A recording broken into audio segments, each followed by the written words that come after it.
Welcome to Bitstorm, a comedy game design podcast by two guys who know nothing about comedy nor game design. I'm Ben Slinger, and with me as always is Trevor Scott. Yes, I am. I noticed that you said welcome a little bit weird, not a little bit welcome. It wasn't welcome. Remember we discussed last week. It was welcome. Really have to pronounce that H in there, huh? Yeah. Welcome. Klingon. We'll do the rest of the podcast in Klingon. But translated. Hey. Yeah. So if there's any weird grammar, it's because this podcast has been translated from Klingon into English. Hey, we're going to play some Click Pitch. Do you want to tell the folks? All the way from the start, and we're not going to do a pitch like you said that you were going to try and up your game? I just left my game alone. It's still at the same level it was, which is pretty up there already, to be honest. I got to say, I laugh when I'm editing. No, I don't have a pitch particularly. So the name of the game is Click Pitch. We've both got a random word generator. We're going to count down 3, 2, 1, click. Going to click refresh. We're going to mash those two words together into a bit of a game paste, and then gobble it up. We're going to gobble our own game paste. Yep. Let's do it. 3, 2, 1, click. Roadblock. Trapping. Oh, okay. Well, that kind of makes sense. Yeah, look, I'm sort of thinking Need for Speed-ish, but you're playing the cops or you're playing Yeah. You're trying to stop cars rather than playing the cars. Yeah, I kind of like that idea. I think I'd like to actually think of it like a Fast and the Furious. If you think of the first movie, like one of the guys was supposed to be an undercover FBI agent. So the idea that you play like the undercover FBI agent or something like that, trying to steer people into roadblocks, like during races and stuff like that. I think that could... Oh, so you're still driving. You're still driving and you're trying not to get caught, but you're also trying to take some of your competition out by getting them to turn down a street where there's a roadblock that you've set up. Right. So a little bit of what's the Burnout attacking stuff, but instead of just trying to destroy them, you're trying to strategically guide them to the police. Ooh. Look, that could be interesting. It's almost a bit of kind of that herding aspect of a strategic racing game where your goal isn't just to win. It's not just to come first. You kind of have these other, and you could take this out into bigger things, I guess, where, it's just racing games, but you've got these little side quests that kind of push the story along, or something, or affect other parts of the game. So I kind of like this idea that you're an FBI agent, undercover, and so it could be different things. It's make sure you head at least 3 people this race down towards our roadblocks, or it's make sure you destroy this particular building, damage this building in a certain way, make it look like an accident, make it look like part of the race. But, we know that there's a drug den there or something and we need to get rid of it.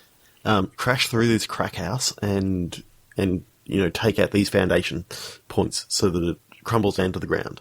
Oh, and win the race. Well, I think it doesn't matter. Well, yeah, maybe you win. Maybe you have to place high enough that your reputation doesn't go down so much that they start suspecting that you're not all you cracked up to be. So what I like about the herding people down towards a roadblock and all that sort of stuff and getting them sort of captured is, throughout the story, all of a sudden you start getting, you capture more people, so the police send more undercover agents. So it's basically almost like a reverse nemesis system. You're trying to put all your undercover officers into position just by taking out the non-undercover officers. Right. Oh, I see. So you, right. So you end up with this whole race team, underground race team being 90% your people. 90% your people, and they're all still doing all of this illegal shit. They're all still doing all the races and stuff. and it's all just to take down that like those last top 3 people in this criminal organization.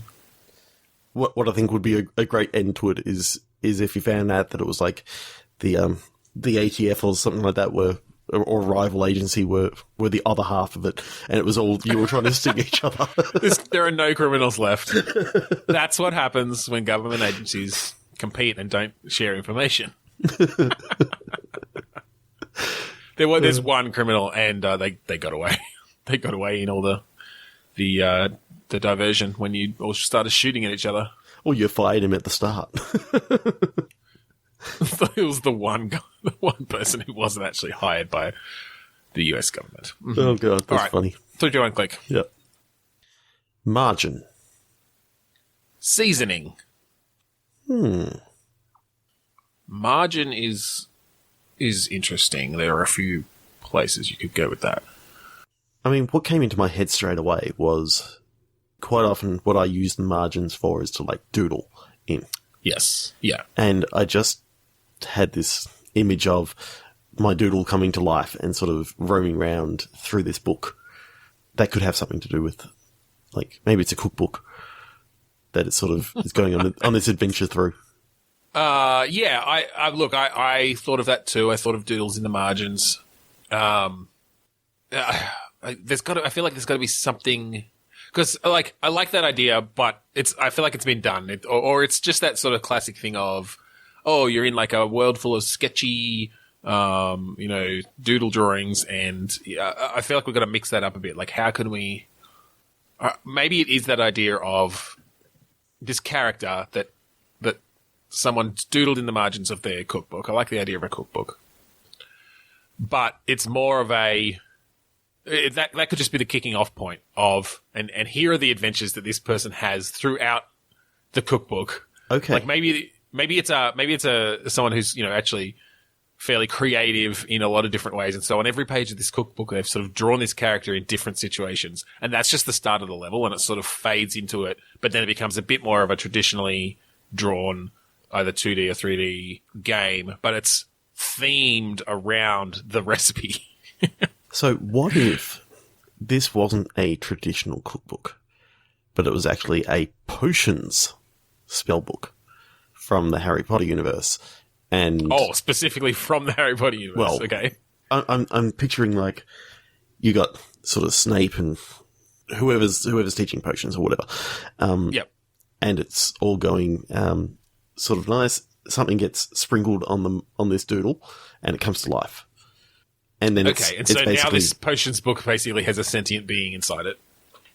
But again, I like your idea of it's the doodles that you see on this book, which it could be like if you remember the sixth book or the sixth movie, the Half-Blood Prince, yep. where Harry ends up using like the book that's actually within the actual classroom itself. Instead of the new book, because he didn't actually have his books at the time. Yeah. So I like the idea that it's, fully written in all this sort of stuff. But it's like another book. It wasn't the one that Harry got. It was just another one. It's just got lots of like drawings of like characters and like dicks galore and all this sort of stuff. It's like nothing actually useful.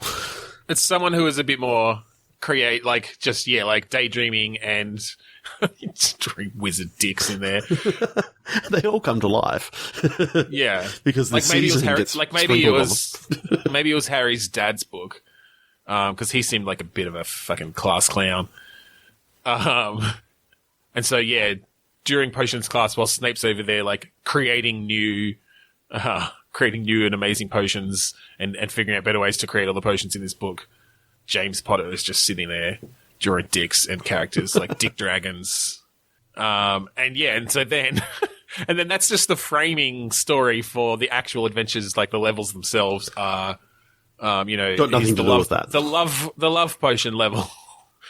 And on that page, he drew this character, with a sword and I don't know. A Cupid's bow and arrow, and so it's you base that. It's almost a bit of you could almost have it be a bit like with the Rayman Legends games where they've just got all sort of the bunch of paintings and each one's themed differently. But these are, they're themed around spells and recipes. I like it. All right, let's click again. Click on pick. Trevor, are you a grower or a shower? I'm a verdict. I don't know. That's your word, verdict? Yeah, Mine's verdict. grower. Mine's grower. Maybe this is a court case where the verdict comes down to whether someone is a grower or a shower. Oh, I thought, Like, how large did their penis look while flaccid? God. I mean, when you started laughing, I started thinking, oh, please don't say something about like a dick measuring competition or something like that. Where, Well, now you've just said it. oh damn it! And so it's you're the judge delivering the verdict. How you're determining? It's like, no, that measurement wasn't taken from the base of the shaft. You took it from the tip of your pubic hair. You are disqualified. You know, just because you've trimmed your pubic hair and it looks bigger. Sorry, but this other person actually wins by a hair. No pun intended. By a head. By a single urethra. I thought you said by sense. a hair, as in like a rabbit sort of thing. Yeah. This H-A-R-E. guy has a rabbit in his pants and it's huge. We call him the hare because he has a literal rabbit in his pants. I don't know. All right. Oh, man. You got Tonight. nothing for that? All right. 3, 2, 1, click. Taunting. Outcry. All right. My mind goes to high school because there's a lot of taunting that happens in high school. Teasing, bullying. Mm-hmm. Maybe this is a story about a high school student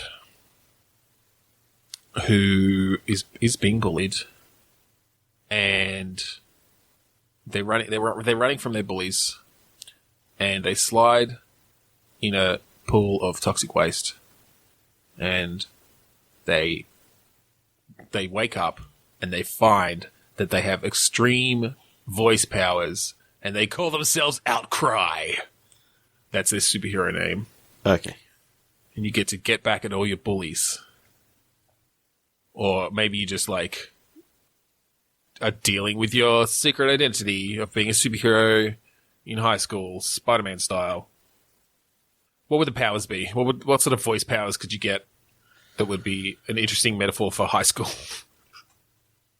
This depends. Do we want to go violent? It's just like they scream and heads explode. Yeah, Or is it some sort of mind control? That needs to be right. I think, yeah, some mind control stuff might work. Yeah, I was thinking you can probably go mind control, or you can go like deep rumblings in which you can sort of, I don't know whether it be cause tremors or something like that. Just like affect things around you with your vocal cords. Yeah, so you can go really, really high and smash windows. You can go really, really low and vibrate things towards you. And you can sing the brown note, and just everyone shits their pants. But then wouldn't the game just be called Outcry. Brown Note? Well, I mean, that's the twist at the end. Oh, so the sequel is Outcry 2, The Brown Note. Yeah, exactly. The aftermath of the brown note. And then you're just in a world. The It's wave. the note that was heard around the world, and everything's just covered in feces. And then it's actually a post-apocalyptic story. Oh God. After the shit wave, year 3. Do you remember where you were on 7-Eleven? The day that we all bought things from 7-Eleven and shit our pants. That's what they all blame it on, because they didn't know about Outcry's powers. Yeah. Yeah, I don't know. I was always picturing a bit of a Life is Strange vibe with a bit of a story-based stuff, you know? Mm-hmm. And I mean, she's got powers in that in a sort of more, like, not in a superhero way, as in she doesn't go and put on a fucking spandex suit or whatever, but I like the idea of playing through a kind of adventurous game where you do address some of those issues around high school and just bring in some cool superhero stuff and, yeah. Yeah, I like it. Yeah. 3, 2, 1, click. All right. Slumber. Poverty. It's a tricky one just to be funny about. Well, it doesn't have to be funny, if you know what I mean. Maybe you can have some lighthearted sort of moments in which, I'm picturing like you're playing a homeless guy on the street. Yeah. And it's like a day in the life sort of adventure game of like just the stories that that this person is able to sort of talk to these people about. Yeah, so there are a few ways you could take it, and obviously you need to be sensitive of the subject matter. Mm-hmm. And yeah, I guess the one thing I'd be wary of is romanticizing the homeless experience in any way. But at the same time, I think it is important to give a character like that the dignity they deserve too. So yes. Yeah, I think there is definitely stories to be told there. And yeah, part of it could be this guy gets to meet all these different people and they treat him in various ways, and you can explore how that plays out. And then you can go into some of the sort of deeper stuff of like the systemic issues that got him there, and like having to deal with bureaucracy, of things like, oh, you can't do this unless you've got, some ID, but you can't get ID unless, you've got some money or whatever, or, there's all this stuff address. That really, or an address, well, exactly, or an address. That's a big one, obviously. Yeah. And those sorts of things that really keep people like that down, unfortunately, and make it hard to get out of those situations. I mean, yeah, so I don't know, what sort of gameplay are you picturing? You sort of said adventure game, but... So I'm picturing that maybe at the start you're like maybe a businessman who gets some bad news and sort of cuts to 3 months later and he's just sort of living on the streets now. So you're sort of only new onto the streets. You're sort of still having to sort of fall into line. Talking to people within the area that you've been sort of staying, spending some time at the soup kitchen, trying to get some food, and just almost like the idea of it being more of a graphic novel, if you know what I mean. Yeah. Yeah, I think, I like the idea of them being new to the streets. Yeah, I think what needs to happen is basically you need to show how somebody's support network can just completely break down. Yeah. Maybe they are relatively isolated already, and then the one person who they sort of rely on is killed or has to move away or is arrested or something. Or just passes away because of, some sort of illness that... Well, that's what I mean. Yeah. And it just sort of leaves this guy, pretty helpless.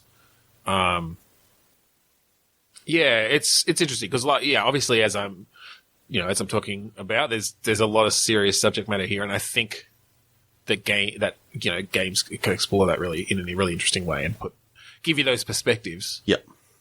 I guess it's just how's the best way to express that? Yeah, like a graphic novel style thing with some minor choices is probably a safe way to go about it. Yeah. But as with a lot of stuff we do, you just got to find the right person to write it then. Someone ideally with some experience in that area. Again, or who deals with a lot of people. We're just the ideas guy, not the actual writer. I mean, the difference between coming up with the idea and the difference between writing the story is very different. Yeah, we're just here to advocate and say, hey, somebody tell this story because I want to play the game about it. All right, let's click again and see if we can get something we can really dig our teeth into. Okay. Recorder. Genocide. Oh, come on, dude. That's what I got. All right, I'll click again. That's maybe a bit too rough. Yeah, I don't really want to dig my teeth into a genocide. Infinity. Recorder. Infinity recorder. Now, this probably isn't where we should take it, but when he said recorder, my mind went to the instrument that everybody plays in primary school. Yeah, my mind went there originally, but with you saying infinity, I've got, a basic idea of something better. Yeah, sort of like I'm picturing like an invention that someone creates called the Infinity Recorder, and basically it uses. I've just got it in my head now like a massive Mobius strip, so it records on the one side of the strip that there is. Sure. What I like the visual of that, definitely. What effect does that have then? Like, what does this thing do? Maybe I don't know whether this is the idea or not, but I kind of like the idea that they created this recorder to record someone's life. Okay. But what they found out was when you get assigned the recorder, it continues to record, and when it actually gets back to the very start, that's actually the moment of your death. Okay. So when it gets back along this single side of the strip, back along the single side to the exact moment that it started, to the same point. Then So okay, that's it. I like that. That's quite interesting. And again, there's some cool visual stuff you could do there of like that strip filling up with color or light or something as the recording happens, so you can kind of see. Yeah, I'm picturing how far that along it it's is and a hologrammatic recorder. But the weird thing is, I like the fact that it's like this quantum technology that they don't quite understand. They've just sort of like stumbled across it in a way. And it like I could just imagine this the scientist that is first starting to work on it. It's like, wow, it's filling up with color really, really quickly. Well, so that's what I was going to say. All the way around, and they sort of realize straight away, it's like, oh, Jesus Christ, this guy just died. So let's explore it a bit. Yep. So you've just implied there, because this is what I was going to ask, is like, so it's not like it's a specific length to begin with. It basically it records 1 centimeter along it per week, and so if you start recording, you're going to die in a year. No. So it's more around. It can actually predict when you're going to die based on when you start recording. So okay, so it's not changing how you die or when you die. No, it just happens to know when you're going to die. Because it's got some like quantum entanglement, sixth dimensional vision of the universe. It starts recording and it goes, all right, I'm recording this person's life, so this is how long I'm going to need to record for, and once I get back to the beginning, I'm done. And so, I mean, that's interesting to start exploring that, because I'm now picturing all these people like trying to figure this out. But by like looking at, measuring how fast it's filling up and extrapolating that out to the the length that it actually looks like, and figuring out the date that person's going to die. I kind of like the idea that it's. I know I said scientist before, but I like the idea of a guy goes into the shop to buy it and he turns it on. And he goes, "Wow, this is filling up really quickly." Steps out and gets hit by a bus, like just as it fills up. So it's just a commercial product? It's a commercial product that it's like mass produced. Yeah. It's sort of like this amazing thing, and everyone thinks that it's sort of it records for forever, but it turns out that yes, there is an end time. They just don't know. The people that they try it with in the testing phase don't actually aren't going to die for many years. Are going to die. But the idea of this one guy who picks it up and like it's starting to fill up really, really quickly and just steps out and gets hit by a bus, and just as it fills up, it's like, that's an interesting idea. It reminds me of the Machine of Death books. Haven't read them, sorry.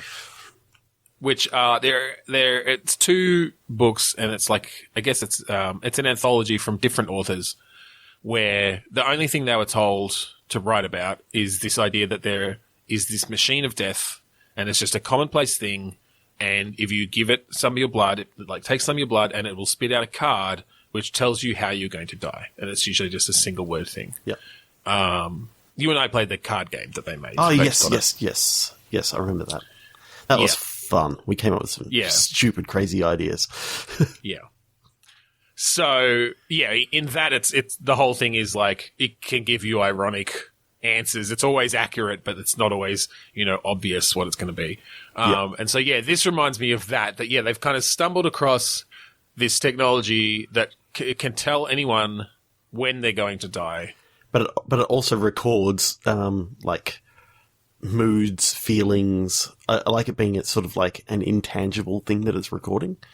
Like... Okay. All right. So, yeah, there are a couple of aspects there. I do like the way this sort of world building is going just from this one device. Yeah. Because there are a few things. So, there are a few things we need to think about then. Yeah, what it records, how, like, and then how it's played back, and when, like, can you play it back at any time from what it's recording, or can you only play it back once it's filled up? I like the idea that you can play it back at any time. But the weird thing is, like, I like that it's a sort of like it's a mood recorder as such.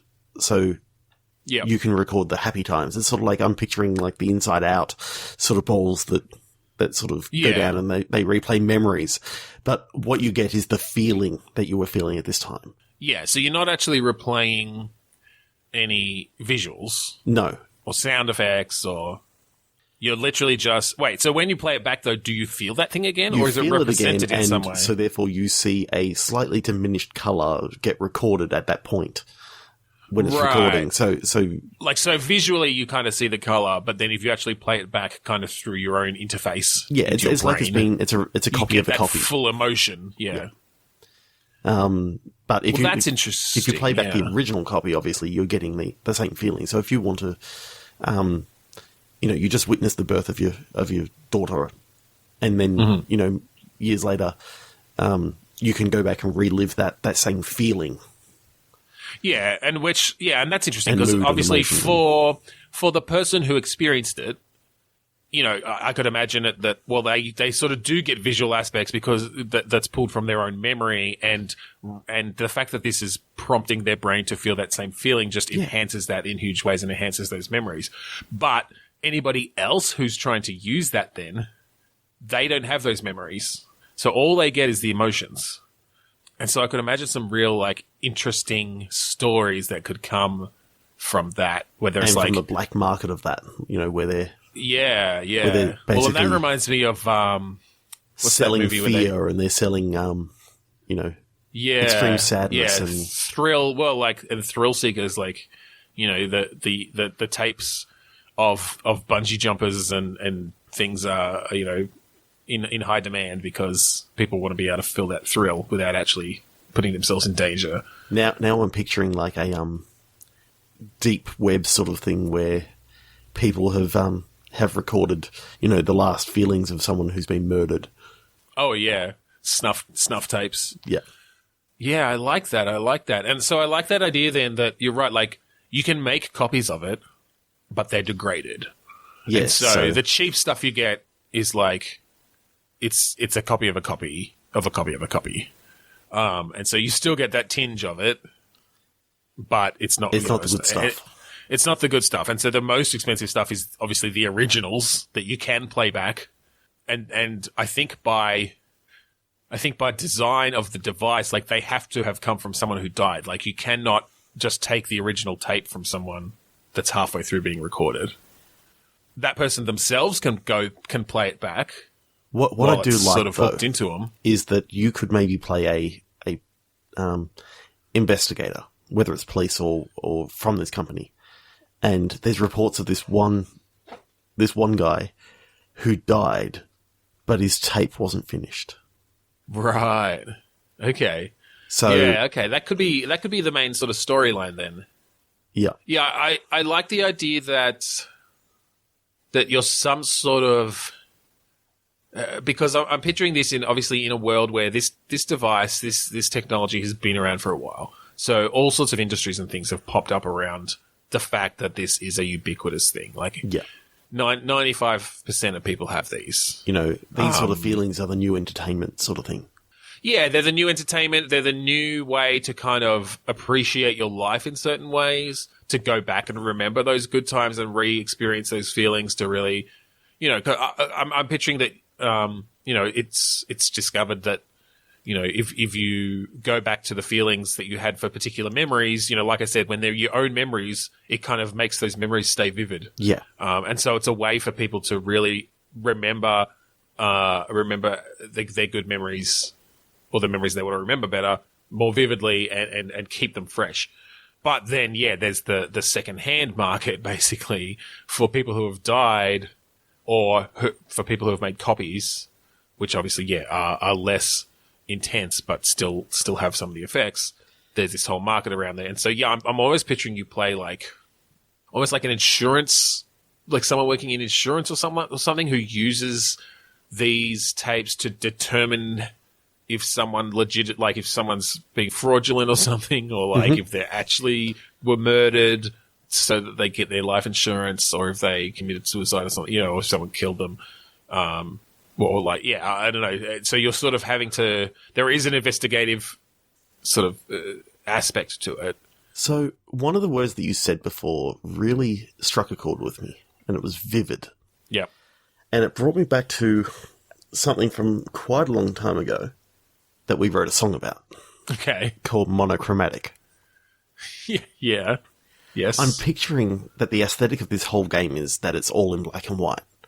The only sort of colour that you're getting in the real world is through this infinity band that everyone has. Yep. And so you can see the vivid colours on there, and in your memories, everything is in vivid colour. Yep. That you play through. You can maybe play through some of the memories, but then everything in the real world is like just this dull sort of grayscale thing. I like that idea. Because I know that we actually wrote a song about that whole idea about going through this black and white photo album and your memories of the when the photo was taken, bring the colour to it, sort of thing. Pure colour, and you realise that your life is sort of dull and meaningless, and almost is the black and white shown in the photos. Yeah, I think there'd be some really interesting visuals you could do with that. So what physically do you think this infinity band looks like? Where do they wear? Is it on their wrist? It's on their wrist. I think it's like a friendship bracelet. Yeah. That you put on, and it just sort of it wraps around and just creates this perfect like Mobius strip that almost sort of floats around your wrist. Oh, okay. So it's not like kind of tight around your wrist or embedded in any way. It's actually, continuously floating. It's just big enough so that you can't slip over like the wrist or anything like that. But basically, once it's on, it's on. Yeah. Yeah, I think it's definitely a permanent thing until you die, basically. Or, maybe they figure out ways to do it. But so, and then the copying then, I'm thinking you can copy from live bands. Yeah, I think what you can do is if you want to experience someone else's happiness, you can click on, like, you can touch the green and you feel that emotion that... Oh, okay. I like that it's a physical contact sort of thing. I think that's good, but to have these be able to be sold, there needs to be some way that they have kind of reverse engineered it in a way that they can get it onto, kind of like an off-market version of one of these things where it's just playback, and maybe it has a different form factor, maybe it works a little bit differently, but yeah, that they basically the device itself is a complete unknown, but over the past 15 years. People have reverse engineered certain aspects of it just by, the radiation that comes off it, and determined how to interpret that into something that can kind of play back feelings.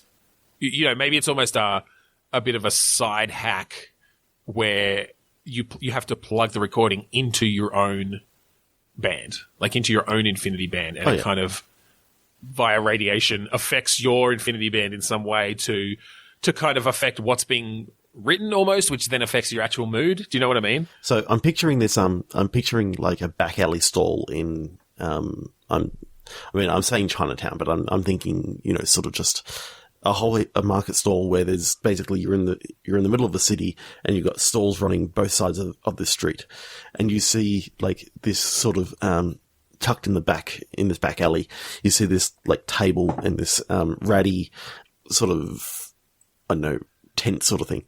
Yep. And you see like these slap bands with a slight twist. Yeah. That's what I'm picturing that as. Like, there's just a slap band with a slight twist, and it's like, we've got these great used infinity bands in which, you can experience all this happiness and all this sort of stuff. Don't worry about the red at the end. Sort of thing. Yeah, they couldn't quite clip that out. So, you can sort of slap it on your wrist, but it's only a temporary sort of Yeah. knockoff. Yeah, I like version that of it. idea of it being a slap band thing. I think you maybe have to slap it over your own infinity band in a way, like, Yep. and it kind of consumes it maybe. Like, maybe they can't be reused, and that's why, yeah, like, if you've bought one of these slap band things and you want to be able to do it multiple times, you could get a device that made your own copy or copies, and you don't consume that initial one, or each of those copies then is going to be, lower quality. Yeah. And so, yeah, the only, you have these producers who have an original of a particular emotion, and they're able to make pretty high quality copies of it as long as nobody consumes that original. But then you've got kind of the people downstream from that who decide, oh, I'm going to sell them as well. But they sell, they're selling a copy of a copy, and then someone else is selling a copy of a copy of a copy. Okay. So now that we've got our world built, Yeah.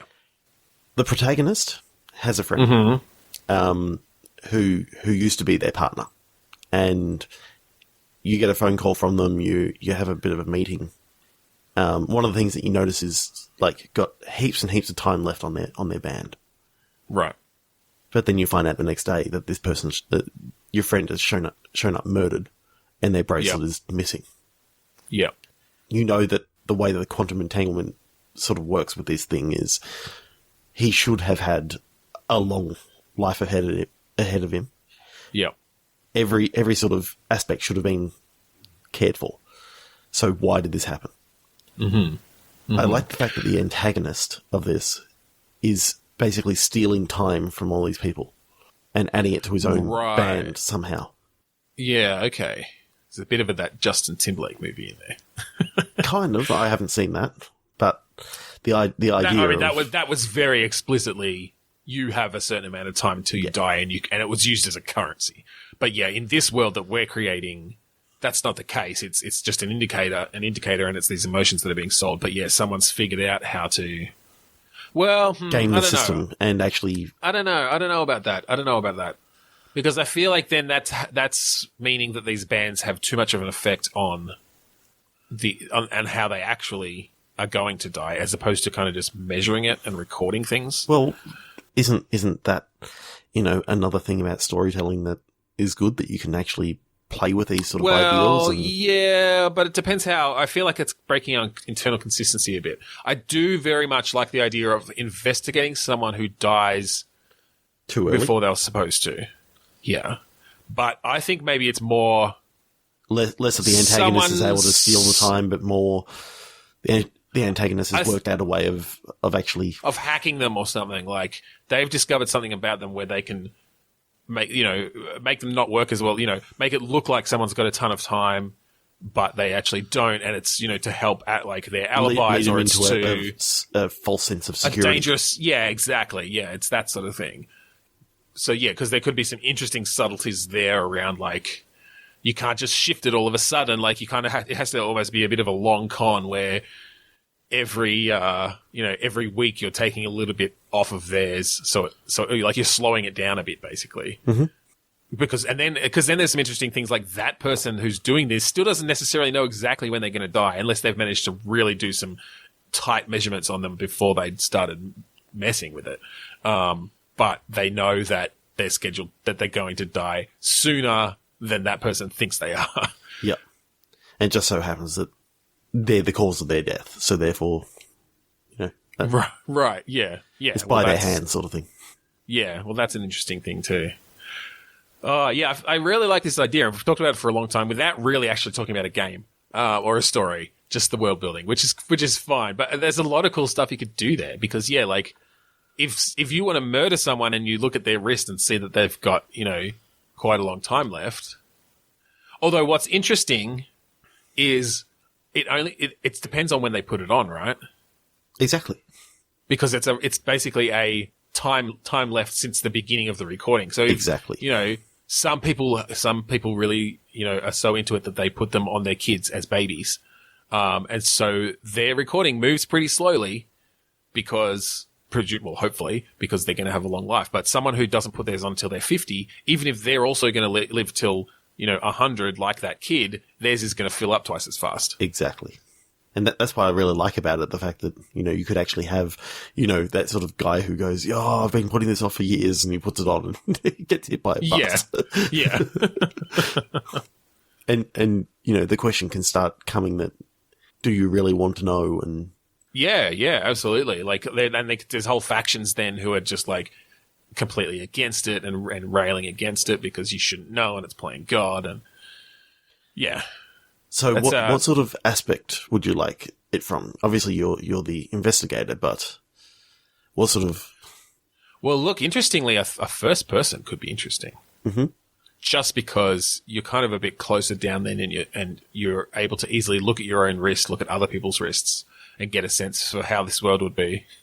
Now, I'm going to ask this in the nicest way possible: pancake or VR?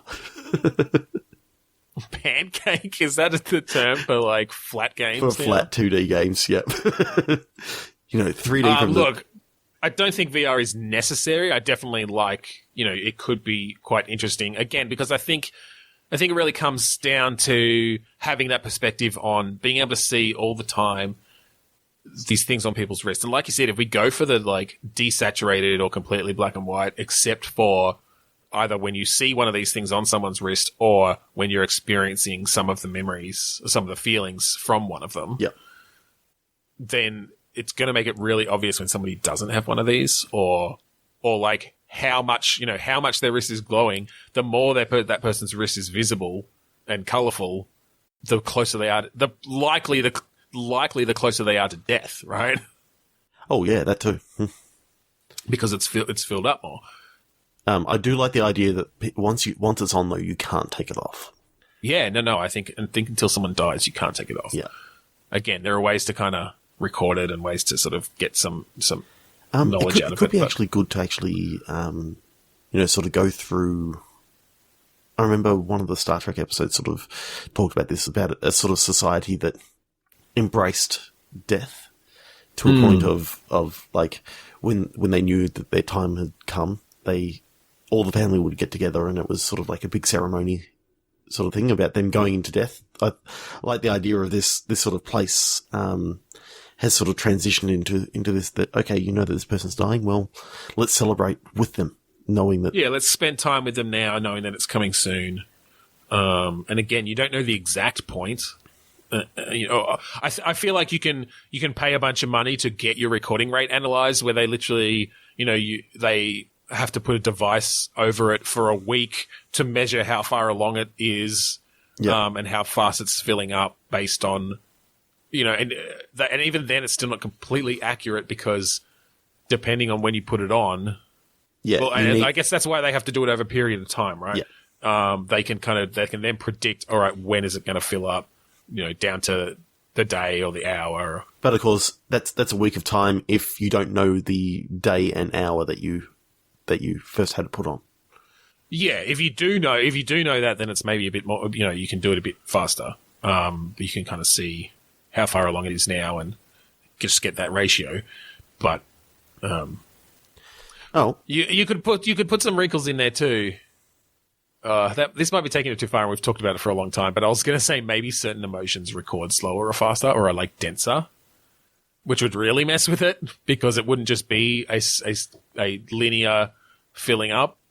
And so that could make sense then that you need to wear it for a while because they have to actually get a sense for the sort of statistical model of your emotions over a period of time. It's like, oh, you're generally angry, 5% of the time and pretty joyful 20% of the time and just kind of neutral, this percent of the time. And so that means, if that continues, if those ratios continue, then this is around the time you'll die. Yeah. But who knows, like something could change later in life and you're going to be sad 95% of the time, which, records slower and thus you're actually going to live longer than they think. Yeah. That may be a little bit too much given that you sort of want this criminal element to sort of not maybe have like a savant sort of thing, sort of guy that can basically look and go, yep, they've got this amount of time left. Yeah, maybe. I don't know. I kind of do like the complexity that brings into it and some of the ambiguity. But, you know, either way, it's cool. That's a really interesting world-building thing, and you could really write a cool game in that. Yeah. Cool. 3 more click. All right. I'm glad we did find one we could sink our teeth into. Yeah, that was awesome.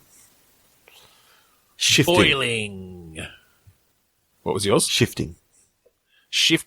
Boiling. Have there been any, like, real in-depth VR cooking games? Not that I know of. It seems like it should be something that got done. You'd think, like, again, just as I talk about a lot, that physicality of VR works really well for standing in one place, chopping, but having a bit of, room scale, but having to manage, obviously this is coming from boiling. Like, you've got water boiling over here, and you're having to chop stuff over here. You're having to mix stuff over here. You got to get it in there at the right time. You're shifting things around. It's basically Overcooked 3. Yeah, Overcooked 3 VR edition. I think we did I think we did a game where you were a Benihana chef or whatever. Yes. Which where you were really... I did that without you because you were in Canada at the time. About a year ago. No, I'm sure I was on that one. No, you weren't. Really? Yep. But I remember talking about, like, the slow motion and stuff. Maybe I just remember listening to it. You remember listening to it because it was also melded in with a guy sort of dealing with knives and shoplifting and all this other sort of stuff as well. I feel like I don't believe you. I shall go back and I shall find it. No, you're right. It was with Sammy. Yep. Okay. Fine. Thought so. Thank you, Podchaser, for making that easy to search for. We'll probably cut all that out anyway. I kind of like the idea of a relatively detailed cooking game. And it could be, maybe it's because they're so popular, maybe it's around like a reality TV show. It's not just you cooking in your kitchen. It's you have some goals and you're competing against other people to create, you've got your different ingredients or whatever and having to follow recipes and getting scored based on them. I feel like that could be kind of neat. Yeah, and I like the idea of it. Like, it can judge you on how well you cut the vegetables. Yeah, look, you could do that. You could do that relatively accurately, right? I really like the idea. You don't have a surface that you're cutting against, but you've got the sort of up-down movement. But the reason why you can't actually feel anything is because I like the idea that all the knives in this world are like lightsabers. Like tiny little lightsabers that I thought you were going to say you can't feel anything like the way that we bring the fact that you can't feel anything in VR is that in this reality TV show you're cooking after they've given you like Novocaine in your arms.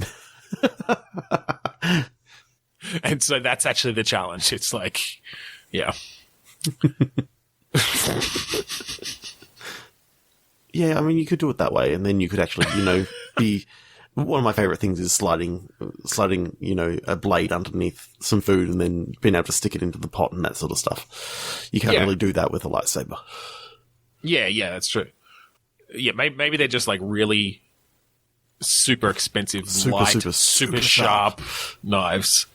Maybe there's mini games where you're like showing them, you're selling them, and cutting shoes and tomatoes and things. You're doing an infomercial. Yeah. Yeah, and that brings in some of the other sorts of things we've talked about before, like, we had the butchery game, but, being able to fillet a fish or cut some butterfly chicken breast or something as part of this and really getting the skill down right for that could be really cool. Yeah, sounds good. And then, particularly in VR, it'd be interesting to have the whole game show thing going on as well. That's cool. Cool. 3 to 1 click. Cool. All right, I've got time for one more. Hydrogen. Leisure. Ooh, hydrogen leisure. So, are you on a blimp? What, like the Hindenburg or something like that? That was a hydrogen blimp. Was it technically a blimp? I don't know. Dirigible of some kind. It could be set on the Hindenburg. It could be this is actually the true story and This is the true story of the Hindenburg. This is what how... really happened.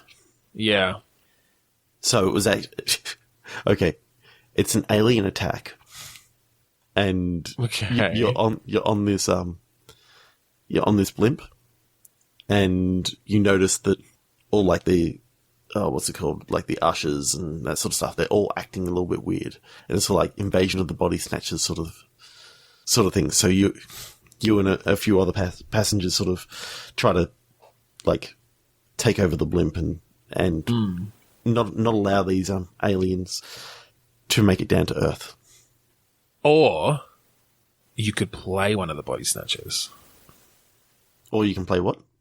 You could play as one of the body snatchers. Yep. And you are trying to infiltrate Earth. And for whatever reason, you've chosen this... very slow moving. Well, there's something... Yeah, there's for some reason, this blimp is a prime... You know, maybe it's just incidental that you landed on the Hindenburg and took over someone's body, and now you have to. So the goal is to basically slowly take over the rest of the guests and the crew, and you get different. Like I kind of just like the idea of it playing out in a relatively limited space with a limited amount of people. But yeah, the fact that you know what's coming in a sense. That eventually this thing is going to explode and crash to the ground, could sort of have an interesting impact. Yeah, I kind of like the idea that, you're trying to do almost like a reverse Murder on the Orient Express. So you're the murderer trying to not get caught.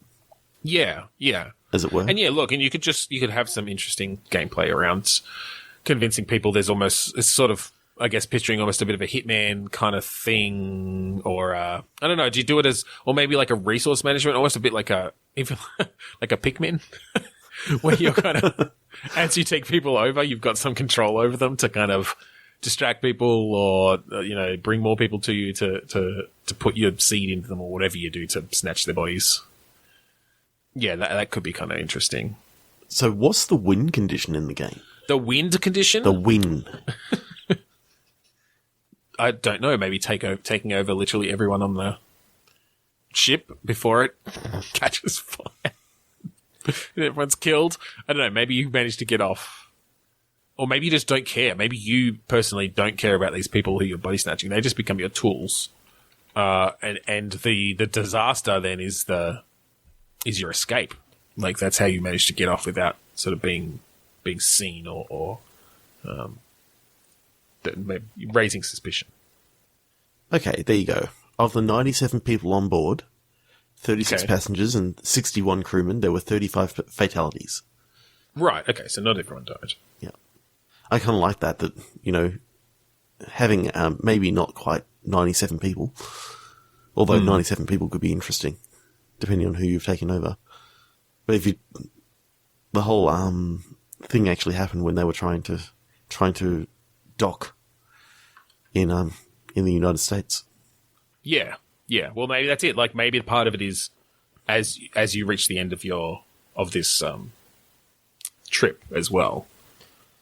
Because I like the idea of the kind of the background changing across the course of the game based on where you are in the world and how far along this trip you are. I like the idea that you take over the pilot, and then you go to because you've taken over the pilot, and you're trying to dock, and you don't know how to do it. You're actually the cause of the thing because you don't retain any of the knowledge of how to actually dock it. Yep. Yeah. Yeah, that's interesting. Alrighty. Let's finish it there. So if you want to find us on the internet, we're on Twitter, Facebook, and Instagram. We've Bitstormcast on all of those. We have a Facebook group, facebook.com/groups/Bitstorm. We have a YouTube channel where you can find our point, click, repeat series and maybe some other things soon. And we are also on Podchaser at podchaser.com/Bitstorm. We're also on Apple Podcasts and iTunes, where you can rate and review and subscribe. We do have a website, www.bitstormcast.com. I'm not sure whether Did you actually fix up the other one yet? Yeah, it should be fine. Okay, bitstormcast.com as well. We'd like to plug our friends at the AGPN, the Australasian Gaming Podcast Network. Search for hashtag AGPN on Twitter or the Australasian Gaming Podcast Network for the Facebook page. Finally, we'd like to thank Kuridas for the song Mount Defiance off of the album Containment Failure. Yeah, so thanks again for joining us this week on Bitstorm. I'm Ben Slinger. I'm Trevor Scott. Oh, the humanity of the body snatchers coming and taking us all. Okay.